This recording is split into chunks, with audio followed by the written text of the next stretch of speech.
வணக்கம் மக்களே. App work ஆகலையா? திரும்ப ஆரம்பிச்சிருப்பாங்களே. இந்த டயத்துக்குலாம் உங்களுக்கு எக்கச்சக்க ஃபோன் திரும்ப திரும்ப பண்ணி மெசேஜ் பண்ணி ஆப் ஒர்க் ஆகல, என்னாச்சு அப்படின்ட்டு எனக்கு கேட்குறாங்க. அதே மாதிரி உங்களுக்கும் கேட்டிருப்பாங்கன்னு நினைக்கிறேன். ஒருவேளை அப்படி கேட்டிருந்தாங்கன்னா உங்களுக்காக ஒரு இன்ஃபர்மேஷன் வச்சுருக்கேன். ஒன்றும் இல்லை, 2-3 இன்ஃபர்மேஷன் கொடுத்துருக்காங்க. ஆப் ஒர்க் ஆகாததுக்கு பேக்ரவுண்டில் இருக்க ரீசன்ஸ், பேக்ரவுண்டில் வேலை நடக்குது அப்படின்றது ஃபஸ்ட்டு ரீசன். ஓகேவா? ஷார்ட்டாக சொல்லிட்டேன். பேக்ரவுண்டில் வேலை நடக்குதுன்றது first reason. Second reason, app வந்துட்டு அந்த 404 எரர் நாட் ஃபவுண்ட் அப்படின்னு வந்தால் மட்டும் நீங்கள் பயப்படலாம். அப்படியே வந்தாலும் நீங்கள் இப்போ பயப்பட தேவையில்ல. ஏன்னா வந்துட்டு சர்வர் சேஞ்சும் பண்ணுறதுக்கு சான்சஸ் இருக்குது. ஏன்னா நம்மளுக்கு எல்லாருக்குமே தெரியும், திரும்ப புது ஆப் ஒன்று வந்துட்டு சேம் ஆப் ப்ளே ஸ்டோரில் விடாமல் வேறு நேமில் கூட விடுறதுக்கு சான்ஸ் இருக்குன்னு சொல்லிட்டு, ஏன்னா லோகோலாம் சேஞ்ச் ஆகிருக்குல்ல. ஸோ அதை வச்சு நீங்கள் கண்டுபிடிச்சிருக்கலாம். ஸோ அந்த மாதிரி வந்துட்டு ஒரு வேலை பேக்கப் ஒர்க் எடுத்துகிட்டு இருக்கலாம். பேக்கப் ஆல்ரெடி எடுத்து தான் வச்சுருக்காங்க. இப்போ கரண்ட்டில் இருக்க பேக்கப் இருக்கலாம். அண்ட் வீடியோ வந்துட்டு பூபு நேற்று போட்டிருந்தாங்க. ஸோ அந்த வீடியோ உள்ளே வந்துட்டு டெய்லி பேசிஸில் ப்ராசஸ் பண்ணுற வீடியோ. ஸோ இப்போ ஆப் வந்து சர்வரில் போய் அப்டேட்டுக்கு போனதுனால உங்கள் எல்லாருக்கும் ஞாபகப்படுத்த வேண்டிய விஷயம் என்னென்னா, கொஞ்சம் மாதங்களுக்கு முன்னாடி இல்லை, கொஞ்சம் வருஷங்களுக்கு முன்னாடி ஆப்போட அப்டேஷன் ஒரு பெரிய மேசிவ் சேஞ்சஸ் கொண்டு வந்தாங்க ஆப்பில். அந்த டைமில் வந்துட்டு ஒரு வாரம் ஆப் வந்து ஒர்க் ஆகலை. ஓகே, எல்லாருக்கும் இப்போ எப்படி இருக்குமோ அதே மாதிரி தான் இருக்கும். 404 எரர் நாட் ஃபவுண்ட்லாம் கூட வராது. அப்படியே எப்படி சொல்கிறது, ஆப்பில் உள்ளே போகும், ஆனால் எதுவும் வீடியோ வராது. அந்த ஸ்க்ரீன் டேஷ்போர்டில் எவ்வளோ அமௌண்ட் இருக்குன்றது அந்த எல்லாமே 00 அப்படியே தான் காட்டிகிட்டு இருக்கும்.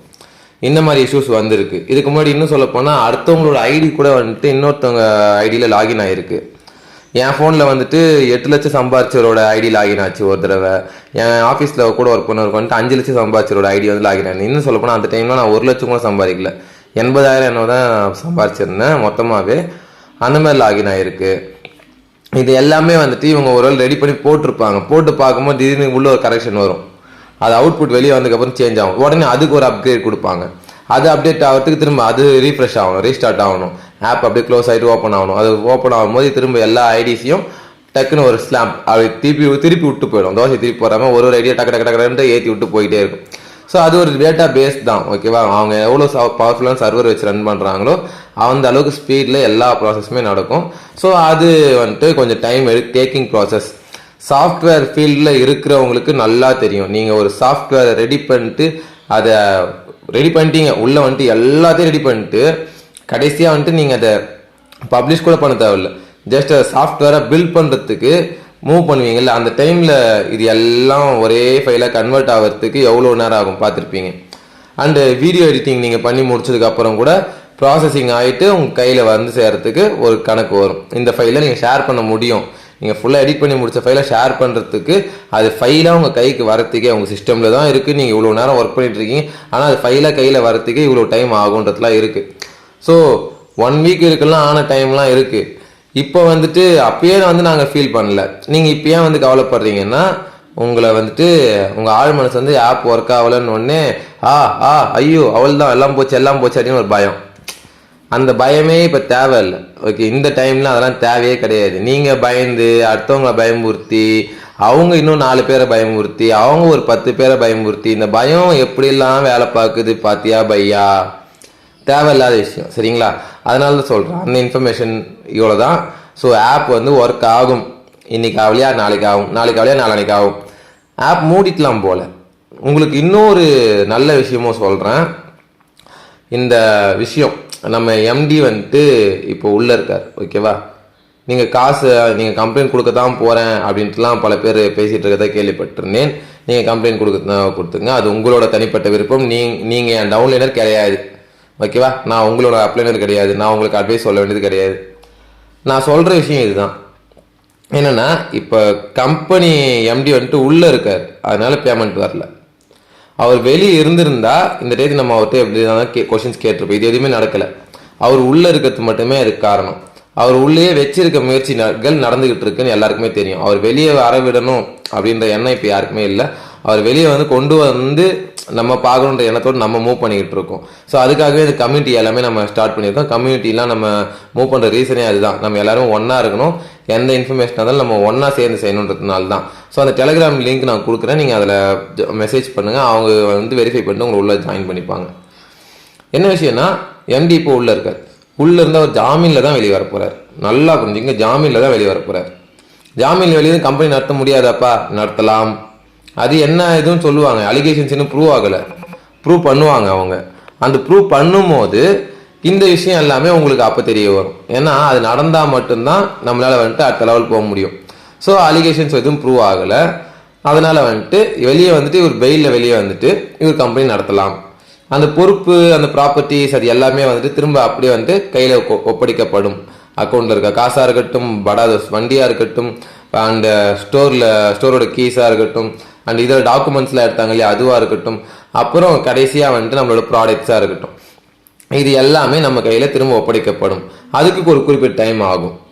அந்த டைம் இருக்கும் ஆகுமே. எம்டி வெளியே வந்ததுக்கப்புறம் வந்து ஊரை விட்டு ஓடுருவாரா அப்படின்ற மாதிரிலாம், ஊரை விட்டு ஓடுருவாரு, உங்களெலாம் காசு கொடுக்க மாட்டார், ஏமாத்தினே இருப்பாரு அப்படின்ட்டு வந்து பல பேர் பேசிட்டு இருக்காங்க.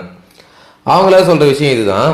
அப்படி அவர் ஊர் விட்டு ஓட்டாருன்னா சட்டம் தன் கடமையை செய்யலன்னு அர்த்தமே தவிர்த்து, ஓகே, சட்டம் தன் கடமையை ஒழுங்கா செய்யல, அதனால தான் அவர் ஊர் விட்டு ஓட்டார். ஏன்னா அவர் பெயிலில் வந்திருக்காரு, அவர் வந்து கண்காணிச்சிட்டே இருக்கணும்ல. ஸோ நீங்க அதை கண்காணிச்சிட்டே இருந்தீங்க. ஓகேவா? அவர் இன்னும் வெளியே வரல, அதுக்குள்ள நீங்க அந்த டாபிக்லாம் போறீங்க. அவர் வெளியே பெயிலில் வராருன்னா ஒரு நாளைக்கு ஒரு வாட்டி போய் கோர்ட்டில் சைன் பண்ணணும், அந்த ப்ரொசீஜர் சொல்லுவாங்க. இல்லை வாரத்துக்கு ஒரு வாட்டி போய் பண்ணணும் அப்படின்னு சொல்லுவாங்க. இல்லை அவங்களுக்கு வீட்லேயே வந்துட்டு ஒரு சேஃப்டிக்கு ஒரு போலீஸ் ஆஃபீஸர் கூட நிறுத்தலாம். எப்படி வேணால் அவருக்கு மானிட்டர் பண்ணி. ஏன்னா 2500 கோடின்றது ஒரு பெரிய பட்ஜெட் தான். நம்மளுக்கு அது பெரிய பட்ஜெட்னாலும் மிச்ச பேர்லாம் வந்து பார்க்கும்போது 2500 கோடியா, ஓகே 2500 கோடி இன்வால்வ்டு கேஸ், ஓகே இப்போ சொல்லுங்க கேட்குறோம் அப்படின்னு தான் கேட்குறாங்க. ஸோ அவங்களுக்கு 2500 கோடி பெருசு இல்லையான்னு கேட்டால் அவங்க லெவலுக்கு வந்து 2500 கோடி வந்துட்டு ஓகே அடிக்கடி யூஸ் பண்ணியிருக்க டேர்ம்ஸாக இருக்கும். புரியும்னு நினைக்கிறேன் உங்களுக்கு எல்லாருக்கும். ஸோ அதனால தான் சொல்கிறேன், எம்டி இங்கே வந்ததுக்கப்புறம் திரும்ப வந்துட்டு அவர் ஃபாரின் தப்பிச்சு ஓட முடியாது, ஊரை விட்டு எங்கேயும் போக முடியாது. டெய்லி வந்து ரிப்போர்ட் பண்ணி ஆகணும். யாருக்கு? போலீஸ்க்கு ரிப்போர்ட் பண்ணி ஆகணும். ஸோ அந்த விஷயம் நம்ம எல்லாருக்கும் தெரிஞ்சதுனால நம்ம வந்துட்டு இங்கே பயப்பட தேவையில்ல. அவர் இங்கே தான் இருக்க போகிறாருன்னு தெரிஞ்சு போச்சு. ஓகே, அவர் இங்கே தான் இருக்க போகிறாரு, எங்கேயும் ஓட போகிறது இல்லை அப்படின்றப்போ நீங்கள் எல்லாம் பேனிக் ஆகணும்னு அவசியம் இல்லை. இங்கே இருக்கும்போது ஆப்பில் வீடியோ வந்துட்டு எம்டி போடுவார். இப்போ ஆப்பில் வீடியோ வராத காரணம் அவதூறு பரப்புறாங்க. திரும்ப வந்து கம்ப்ளைண்ட்ஸ் இருக்கும்போது நீங்கள் வீடியோ போட்டு நீங்கள் எது மூவ் பண்ணாலும், ஓகேவா, எது மூவ் பண்ணாலும் அது வந்துட்டு இஷ்யூவாக மாற்றுறதுக்காகவே இருக்காங்கல்ல. ஸோ ஆனால் அந்த இஷ்யூ ஆகக்கூடாதுன்றதுக்காக நம்ம சைடில் அதை ஹோல்ட் பண்ணியிருக்காங்க அந்த விஷயத்த. அதனால தான் எல்லா இன்ஃபர்மேஷனும் நம்ம அதை சொல்கிறது இல்லை, அதுதான் அப்படின்னு சொல்லிட்டு நம்மளுக்கு ஆணித்தரமான தகவலே வந்திருக்கு. எல்லாத்தையும் வந்துட்டு பேசுறதுக்கு வெயிட் பண்ணுறாங்கப்பா. நம்ம எதுவுமே நம்ம சைட்லேருந்து பாயிண்ட் கொடுக்கக்கூடாதுன்னு நம்ம வெயிட் பண்ணிகிட்டு இருக்கோம். அப்புறம் நிர்வாகம் சைட்லேருந்தே நம்மளுக்கு வந்து ப்ரெஷர் கொடுக்க ஆரம்பிச்சிருவாங்க அப்படின்றத சொல்லிட்டாங்க. அடுத்ததா இந்த பேமெண்ட் எப்போ வரும் அப்படின்றத அடுத்த வீடியோவில் நான் சொல்கிறேன், சரிங்களா? இந்த பேமெண்ட் வந்துட்டு கம்பெனி கிட்ட இருக்கா இல்லையா, இந்த கேள்வி இருக்குல்ல, இந்த கேள்விக்கான பதில் வந்துட்டு நான் அடுத்த வீடியோவில் சொல்கிறேன். நான் சொல்லும் போது உங்களுக்கு புரிஞ்சிடும். கண்டிப்பாக நான் சொல்லும் போது வந்துட்டு உங்களுக்கு புரிஞ்சிடும், உங்களுக்கு இருக்க பயம் எல்லாமே போயிடும். ஏன்னா அது அந்த மாதிரியான ஒரு இன்ஃபர்மேஷன் கரெக்டாக நான் உங்களுக்கு சொல்கிறேன். என்னால் முடிஞ்ச அளவுக்கு கிளியராக சொல்கிறதுக்கு ட்ரை பண்ணுறேன். இதோட இந்த வீடியோ முடிச்சுக்கலாம். இன்னொரு சர்ப்ரைஸ் வீடியோ ஒன்று இருக்குது, அது நான் அநேகமாக நாளைக்கு ரிலீஸ் பண்ணால் பண்ணுவேன், இல்லை நாளைக்கு ரிலீஸ் பண்ணால் பண்ணுவேன். ஏன்னா ஒரு ஹாப்பி நியூஸ், ஒரு சர்ப்ரைஸான நியூஸ் வந்துட்டு வச்சுருக்கேன். அது வந்துட்டு சேனலோடது, கம்பெனியோடது கிடையாது. சொந்த கம்பெனியாக ஸ்டார்ட் பண்ணுறதுக்கான முயற்சியில் இருந்தோம்ல, அதில் முதல் படி எடுத்து வச்சுருக்கேன். அதுக்கான அப்டேட்டு வரப்போது வெகு விரைவில். ஓகே, வெயிட் பண்ணுங்கள். ஸோ இவ்வளோதான் இன்ஃபர்மேஷன் மக்களே. போயிட்டு இப்போதைக்கு வேலையை பாருங்கள். மிச்ச அப்டேட்ஸ் எல்லாமே தெரிஞ்சுக்கணும்னா ஃபாலோ பண்ணிக்கங்க, சப்ஸ்கிரைப் பண்ணிக்கங்க.